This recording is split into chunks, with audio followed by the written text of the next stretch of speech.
अच्छा, ऐसा धोखा हमारे साथ किया, भोगोगे तुम। ये जो निकलता है ना भोगोगे, ये अकाट्य होता है। क्योंकि किसी का भी हृदय, मान लो किसी भी जीव जंतु को आप कष्ट दें और उसका हृदय आह भर जाए, तो वो आह वज्र की लेखे तुम्हें भोगना पड़ेगा। वो आह किसी की ना लेना जिंदगी। कोई ऐसा का कोई आह भर करके कह दिया तुम समर्थ हो, हम तो कुछ कर नहीं सकते, वो अंदर से दुखी, फिर तुम्हारी सामर्थ्य काम नहीं करेगी, मिट्टी में मिला देगी। ऐसा नहीं कि आप जो कर रहे हैं कोई देख नहीं रहा, कोई हिसाब किताब नहीं, जो कर रहे हैं अवश्य में भोक्तव्यम। नित्य निरंतर कर्मों के जाल को रच रहा है और अपने आप को बांध रहा है। आपको मुक्त होना है, बंधना नहीं है। जीव का जन्म कर्मों के अनुबंध से होता है, कर्मों के बंधन से होता है, और उसको अपना ऋण चुकाना होता है। कर्मानुबंध ये बहुत सूक्ष्म विषय है। जैसे आप जिस परिवार में जन्म लिए हैं, तो उस परिवार के लोगों से आपका ऋण है, इसलिए उसी परिवार में आप आए हैं। और ऋणानुबंध उसको बिना चुकाए या बिना वसूल किए आप वहां से जाएंगे नहीं। आपको लेना है तो वसूल करना है, और देना है तो चुकाना है। ये पूर्व के जन्मों से निश्चित किया गया है। जैसे किसी के यहां पुत्र हुआ, जन्म से ही पैसा खर्चा शुरू हुआ, बड़ा हुआ तो उद्दंडता के द्वारा मार पूरे परिवार को क्लेश पर क्लेश देता चला जा रहा है। ये तुम्हारे कर्म का फल है। या ऐसे शक्तिहीन बुद्धिहीन ऐसे पागल पूरे जीवन सेवा करो, तुमसे अपना हिसाब चुकाने के लिए वो आया है। अब परिवार के जो सदस्य जुड़े आके, मतलब पत्नी आते ही पूरी हृदय में आनंद, परिवार में आनंद, और जीवन भर वो आनंद ही सुख देने के लिए उसका जन्म हुआ। वो अपना ऋणानुबंध मुक्त, और आते ही भयंकर क्लेश खड़ा कर दिया, बीच में दीवार और झगड़ा वैसा, फिर अतरे दिन मारपीट शुरू, कलह अशांति, पूरा जीवन नर्क हिसाब करने आए। यहां ऋण चुकाए बिना कोई जा नहीं सकता, ऋण चुकाना पड़ेगा। किसी का ऋण वसूल करना है तो किसी को ऋण चुकाना है, दोनों काम करने होते हैं। अनेक जन्मों में अनेक लोगों के साथ हमने जो बर्ताव किए हैं, अच्छे या बुरे, वो होंगे। अब किसी आदमी को हम जानते नहीं, अचानक मिला, अचानक टक्कर लगा और मार पीट गाली गुप्ता सब कर दिया, चुपचाप सह लो। क्यों? ये आपका हिसाब है, पूर्व का हिसाब। हमारा उससे कोई द्वेष नहीं, कोई संकल्प नहीं। अचानक घटना घटी और हमसे द्वेष करने लगा, हमें पीटने लगा, हमें गालियां दे, ये हिसाब है, चुपचाप सह जाओ। अपने घर का भाई ही भारी दुश्मन बन गया और क्लेश, हिसाब है। एक प्रभुदत्त ब्रह्मचारी जी की वाणी में पढ़ा था, एक महात्मा जी भ्रमण करते थे, तो उस समय असरफियां चलती थी, मोहरे असरफियां, तो उनको भेंट में देते लोग। तो या तो ठाकुर सेवा में लगे तत्काल, या संत सेवा में तत्काल लगे, उसका संग्रह करके डोलना ये ठीक नहीं है बैरागी के लिए, सिद्धांत में ये ठीक नहीं है। तो जब 2, 4, 6, 8 ऐसे मोहरे हुई, तो उन्होंने विचार किया कि और भ्रमण करके जब काफी मोहरे हो जाएंगी, तो प्रयागराज में जब कुंभ पड़ता है, एक बार पूरे सब अखाड़े के संतों को, अलग अलग संप्रदाय सब संतों को बुलाएंगे और सबको पुआएंगे। अब साधु है तो यही विचार करेगा, और क्या विचार करेगा। तो उन्होंने एक ऐसे डंडा बनवाया, बेंत, जो ऊपर से चूड़ीदार और भीतर पोला, और मोहरे उसमें डालते गए। और भ्रमण, जहां जहां श्रद्धालु भगत थे सबके यहां जाना और इच्छा रखना कि एक मोहर तो दे ही दे दक्षिणा में। कामना कोई भी हो वो बांधती ही है, ध्यान रखना। इसीलिए प्रभु जो चाहे वो करे, अपनी चाह नहीं रखनी चाहिए, अपनी चाह प्रभु की चाह में मिला देनी चाहिए। धीरे धीरे वो छड़ी भर गई, भ्रमण करने वाले महात्मा चूड़ी लगाई, इंतजार करते रहे। जब प्रयाग का कुंभ पड़ा तो चले। तो रास्ते में एक गांव में पूछा जाता है, जैसे कहीं रुको कि कोई श्रद्धालु ऐसा है जो संत सेवी है। तो कुछ लोगों ने बताया, हाँ एक परिवार है बहुत संत सेवी है और आपको मिलाते हैं उनसे। हाँ ये महाराज, घर में रुका, खूब अच्छा हलवा पूड़ी पवाया, और जो घर के मालिक थे चरण दबाए। चरण दबाते दबाते उनकी दृष्टि पड़ी उस डंडे पे, इतना मोटा और ऊपर से कुछ चूड़ी सी भी नजर आ रही, इस डंडे में तो कोई रहस्य है ही है। अब महात्मा जी को खवा पिला के सुला दिया। महात्मा जी जब सो गए तो पत्नी से धीरे से कहा, वो डंडा लाओ बाबा जी का डंडा। वो चूड़ीदार जो ही खोला पलटाया तो सैकड़ों मोहरे ऐसे संत रोज पधारे भगवान, तुम आनंद हो जाए फिर क्या। पत्नी से कहा नाप के कंकड़ लाओ। वो तो महात्मा जी तो खाए खीर पूड़ी, आराम से सो रहे। रात में पूरी प्लानिंग करके उसमें कंकड़ भर के चूड़ी लगाकर सिराने रख दिया, सारी मोहरें हटा ली। महात्मा जी आराम से छड़ी उठाए तो वजन पक्का। वैसे बड़े लोग चतुर होते हैं, पर ये नहीं जानते कि कर्म कितना भयानक होता है।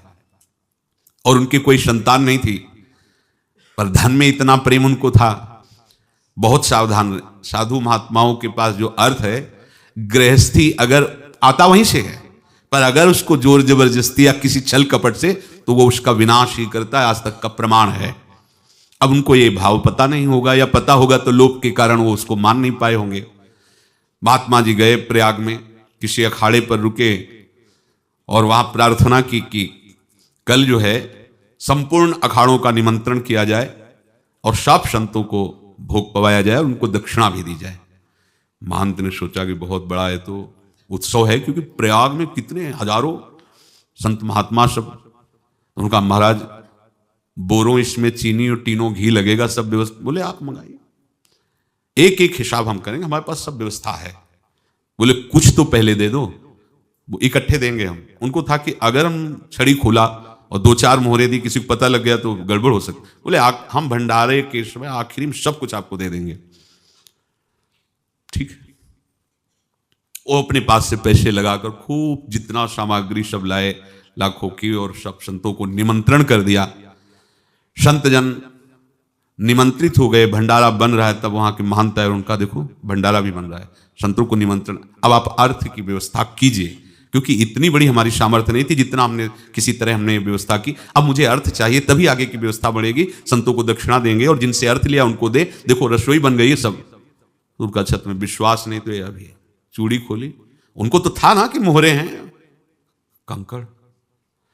तो जैसे कितना उनको सदमा लगा होगा, हजारों संतों का निमंत्रण, रसोई बन, मतलब संत हो के छल कपट। तो उनका महाराज आपने तो हमारा नाश कर दिया, जो महंत थे।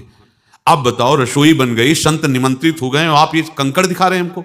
आपने तो हमें बर्बाद कर दिया, हमारी इतनी सामर्थ्य नहीं थी, आप पहले बता देते। संत होकर ऐसा छल कपट। अब वो बोले तो क्या बोले, क्योंकि उनको पता था कि मोहरे हैं इसमें। अंदर से उनका चिंतन गया उसी सेठ के पास, अच्छा ऐसा धोखा हमारे साथ किया, भोगोगे तुम। ये जो निकलता है ना भोगोगे, ये अकाट्य होता है। क्योंकि किसी का भी हृदय, मान लो किसी भी जीव जंतु को आप कष्ट दें और उसका हृदय आह भर जाए, तो वो आह वज्र की लेखा तुम्हें भोगना पड़ेगा। वो देखो भीष्म जी को भोगना पड़ रहा है ना। सांप को ऐसे धनुष की नोक से उठाया और बंबूल के कांटों के ऊपर फेंक दिया, कई दिन तक छेदा हुआ, वो आह भर करके मरा। तो आपको 6 महीने बाणों की सैया पर आह किसी की ना लेना जिंदगी में। कोई ऐसा कोई आह भर करके कह दिया तुम समर्थ हो, हम तो कुछ कर नहीं सकते, और अंदर से दुख, फिर तुम्हारी सामर्थ्य काम नहीं करेगी, मिट्टी में मिला देगी।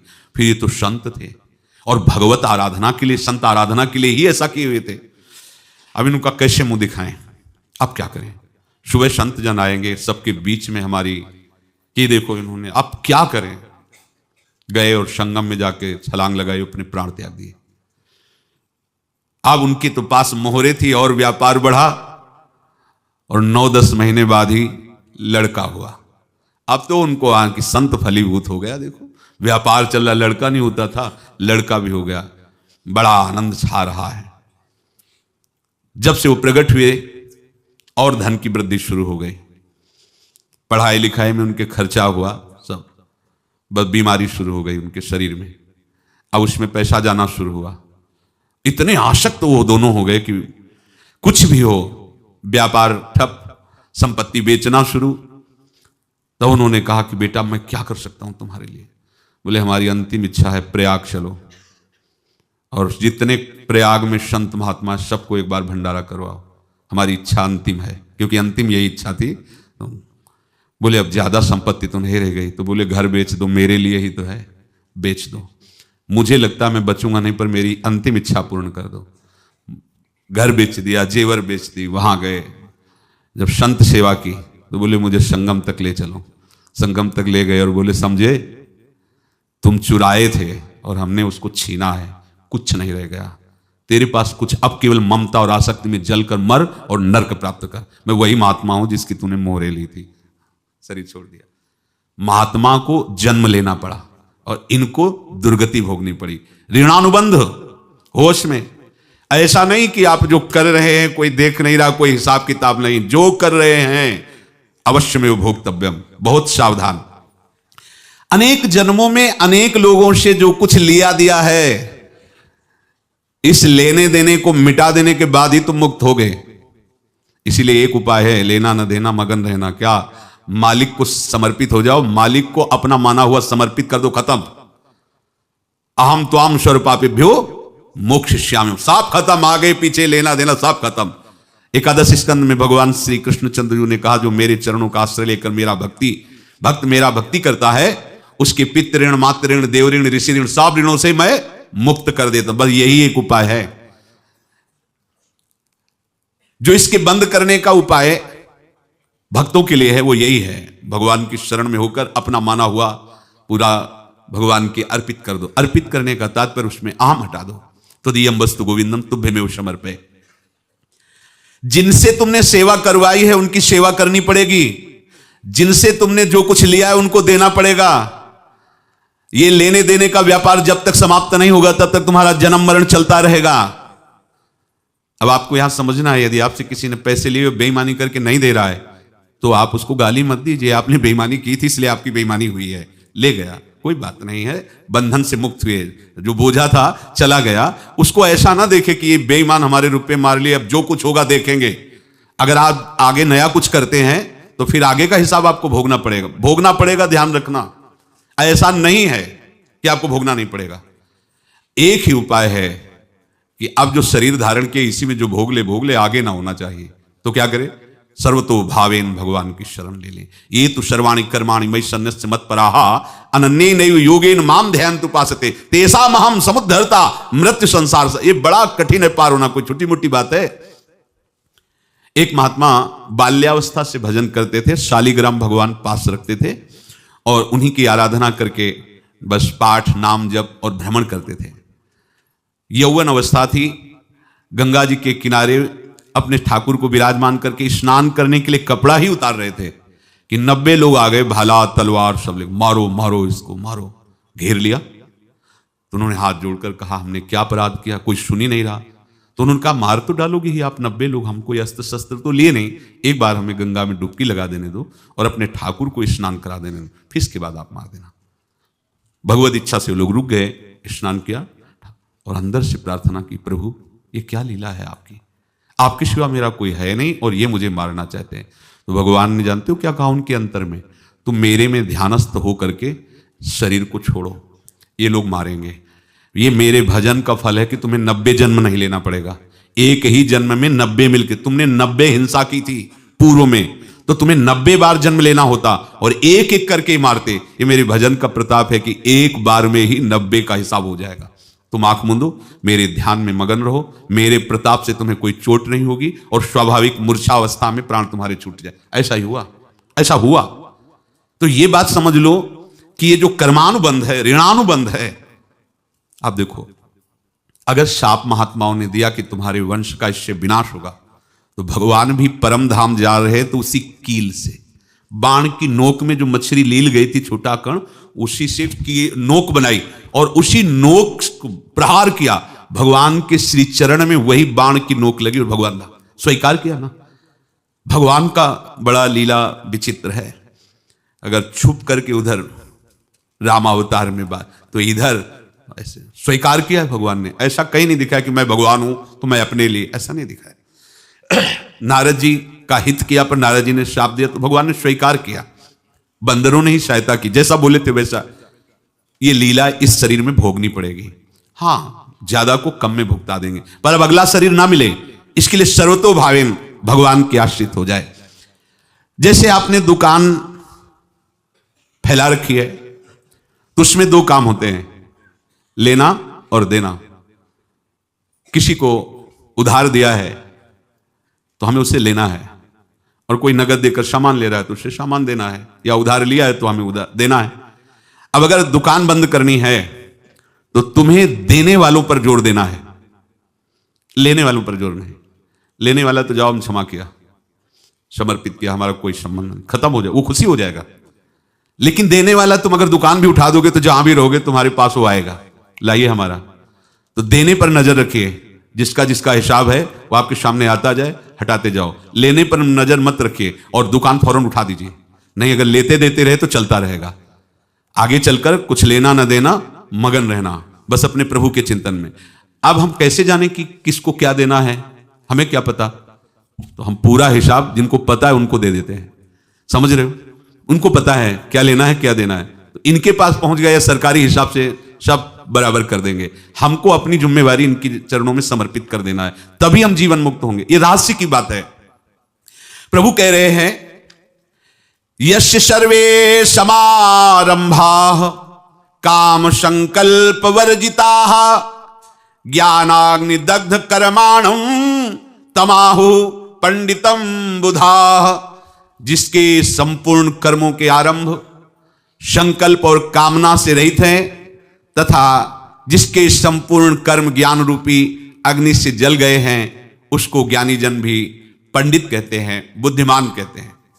पूज्य श्री भाई जी महाराज कह रहे हैं, जैसे वहां ज्ञानाग्नि से दग्न कह रहे हैं, तो अपने वृंदावन वासियों का प्रेमाग्नि से सब कर्म संस्कार दग्न होते हैं। जिस समय आपके हृदय में भगवत प्रेम का प्रादुर्भाव होगा, तो लेश मात्र कभी तुम्हें दुख नहीं भोगना पड़ेगा। प्रेम का प्रादुर्भाव होते ही दुख का नाश हो जाता है, महासुख। जब प्रेम का प्रादुर्भाव होगा तो समस्त पाप भस्म हो जाते हैं, अशांति नष्ट हो जाती है, संसार ज्वाला स्पर्श भी नहीं कर सकती है।